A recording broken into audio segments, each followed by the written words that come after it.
السلام علیکم ورحمۃ اللہ وبرکاتہ۔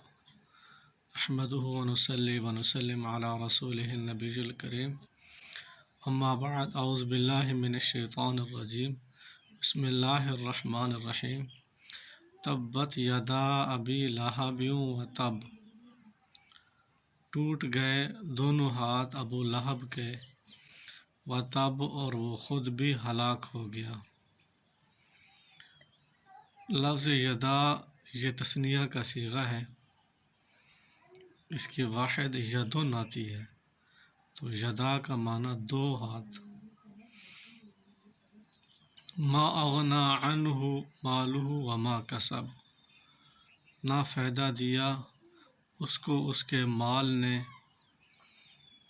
وما کسب، اور جو اس نے کمایا اس نے بھی کچھ فائدہ نہ دیا۔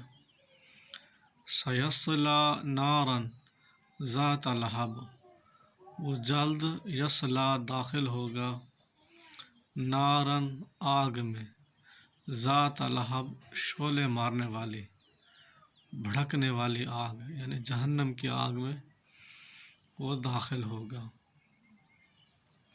وامرأتہ، اور اس کی بیوی بھی داخل ہوگی، حمالۃ الحطب، حمالہ جو اٹھانے والی ہوگی، الحطب ایندھن کو۔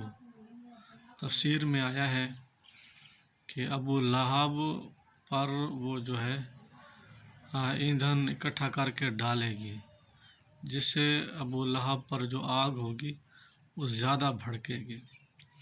فی جیدہا حبل من مسد، اس کی گردن میں، اس کی بیوی کے گردن میں، حبل رسی ہوگی، من مسد مضبوط بٹی ہوئی۔ حمالۃ الحطب کی ایک تفسیر یہ بھی کی گئی ہے کہ وہ دنیا میں غیبت کیا کرتی تھی، وہ دنیا میں چغل خور تھی، چغل خوریاں کیا کرتی تھی، یہ بھی تفسیر مفسرین نے کی ہے۔ تو ہمیں چاہیے ہم جو ہے ہر اس برے عیب سے اپنے آپ کو بچائیں جو ابو لہب اور اس کی بیوی میں پایا جاتا تھا۔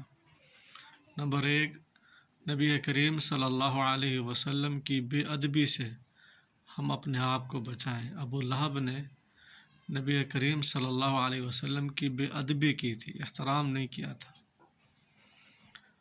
اور نمبر 2، رشتہ داری کا بھرم نہیں رکھا تھا۔ نبی کریم صلی اللہ علیہ وسلم کا سگا چچا تھا، پھر بھی جو ہے مخالفت اس نے اپنائی۔ اور تیسرا عیب جو ہے وہ یہ تھا